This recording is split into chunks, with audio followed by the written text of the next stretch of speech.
5 лет дружбы, и только положительный момент с этой дружбы могу вспомнить.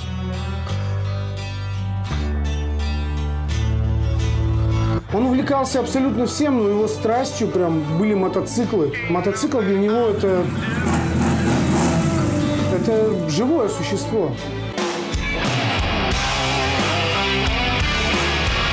Это святое, это лучший друг, верный товарищ во всем. Равносильно любимой женщине.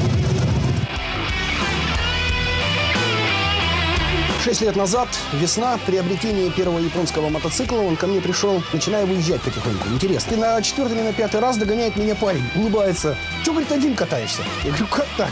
Почему? Он говорит, нехорошо одному кататься. У нас байкеров якобы это не... Я говорю, это кто из нас байкер? Говорит, ты или я, говорю. Это мне сколько лет, или тебе. И так вот смех смехом. Потом другие подъехали ребята. Еще он очень многих знал в городе. С тех пор постоянно были вместе. Всегда. Постоянно.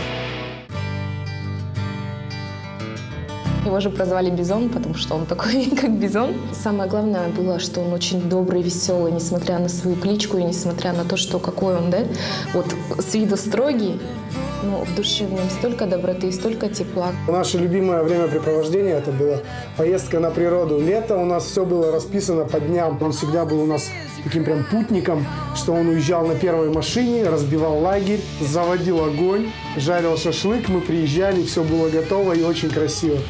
У него был такой огромный круг знакомств. Если это были, например, музыканты, он мог с ними на равных говорить. Там, да? Если это был день военно-десантных войск, например, да, он тоже там был своим. Не говоря уже о нас, не говоря уже о старшее поколение, старики ушедшие, они уважали его. Сережа очень любил окрошку, он ее любил необычно, он любил ее с уксусом. И как-то, сидя вот здесь, это было его любимое место, он кушал окрошку и сказал: брат, что, есть уксус? Ну, конечно, есть.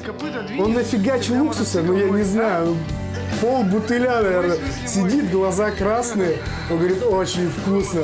И есть такое интересное видео, просто смех и грех. Он никогда не стеснялся, да, подать, в общем-то, такую простенькую ситуацию, да, в таком виде, когда это вызывает истерический смех. И вот Сережка никогда не страдал от того, что над ним смеялись, над ним шутили. Вот.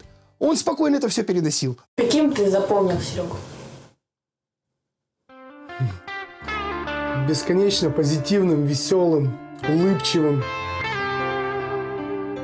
интересным человеком, верным другом. Да просто красавчиком. Его сила распространялась в основном в помощь кому-то. Может быть, даже не самому себе. Но прийти на помощь – это пожалуйста.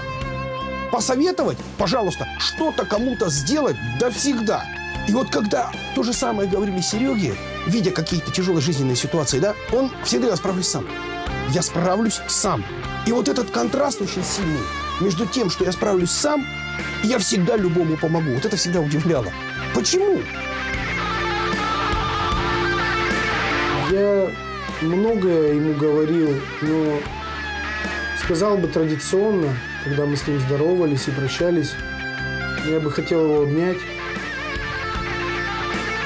поцеловать и сказать: брат, я тебя люблю.